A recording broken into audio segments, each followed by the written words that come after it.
আসসালামু আলাইকুম। হাতে যখন একেবারেই সময় থাকবে না, কিন্তু বাচ্চাদের জন্য কিছু নাস্তার আইটেম তৈরি করে দিতে হবে, তখন কিন্তু এই মুগ ডালের সাথে মুরগির মাংসের বড়াটা খেতে খুবই মজা। আমার কাছে খেতেও কিন্তু খুব ভালো লেগেছে। আমার বাচ্চারা যেহেতু ঝাল খুবই কম খায়, তাই ওদের জন্য ঝালের পরিমাণ একেবারে কম দিয়ে আমি এই মুগ ডালের সাথে মুরগির মাংসের বড়াটা তৈরি করেছি। 1 কাপ পরিমাণ মুগ ডাল খুব ভালোভাবে টেলে নিয়ে তারপর ধুইয়ে খুব ভালোভাবে সেদ্ধ করে নিয়েছি।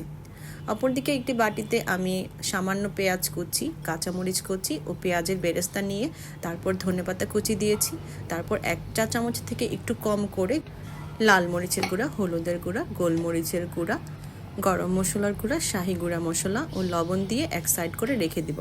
তারপর যে মাংসগুলো আমি ছোট ছোট কিউব করে কেটে নিয়েছিলাম, এখন এগুলোকে আমি একেবারে কিমা করে নেব। চপিং বোর্ডের উপর মুরগির মাংসটা নিয়ে একটি নাইফের সাহায্যে একেবারে ছোট ছোট করে কিমা করে নেব। আমি এখানে ছোট ছোট করে কিমা করে নিচ্ছি। চাইলে কেউ ব্লেন্ডারও একেবারে মিহি করে ব্লেন্ড করে নিতে পারে, তবে আমি যেহেতু একটু ছোট ছোট রাখতে চাচ্ছি, এর জন্য কিমা করে নিয়েছি। আমার কিমা করাটা হয়ে গেছে। আমি হাত দিয়ে দেখিয়ে দিচ্ছি আমি কিভাবে কিমা করে নিয়েছি। তারপর সবগুলো উপকরণ একসাথে নিয়ে আমি খুব ভালোভাবে মেখে নিচ্ছি। এখানে আমি খুব আলতো হাতে মেখে নেব। মুগ ডালটা যেন একেবারে গলে গলে না আসে, ঠিক সেভাবেই আলতো হাতে মেখে নেব। সব কিছু একসাথে মাখানোর সময় 1 চা চামচ আদা রসুনের পেস্ট ও 1 চা চামচ সয়া সস দিয়ে দিয়েছি। তারপর একটা ডিম দিয়ে দেব।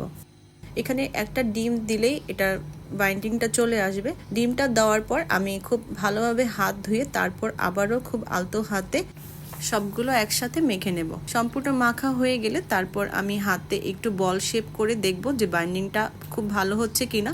এখন আমি এগুলো সরাসরি ভেজে নেব। অপরদিকে আমি চুলায় প্যান বসিয়ে দিয়েছি। তারপরে কিছু সামান্য তেল দিয়ে খুব ভালোভাবে গরম করে নেব। একেবারে বলক তোলা গরম করতে হবে না, মিডিয়াম আঁচে গরম হয়ে গেলেই তারপর একটা একটা করে বড়াগুলো দিয়ে দিব। সবগুলো বড়া দিয়ে আমি এক পিঠ করে ভেজে নেব। এক পিঠ যখন হালকা বাদামি ভাজা হয়ে যাবে তখন আমি উল্টিয়ে দেব। এখন সবার কাছে আমার প্রশ্ন, আসলে এটা কি মুরগির মাংসের কিমা বা কাবাব বলা যাবে, না এটা কি বড়াই বলা হবে? একটু কমেন্টস করে জানাবেন তো।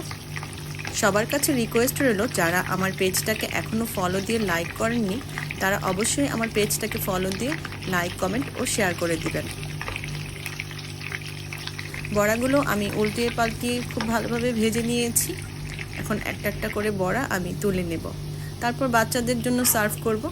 বাচ্চারা তো এই বড়া খেয়ে খুবই খুশি। সবাই ভালো থাকবেন। আজকের ভিডিওটা এই পর্যন্তই। আল্লাহ হাফেজ।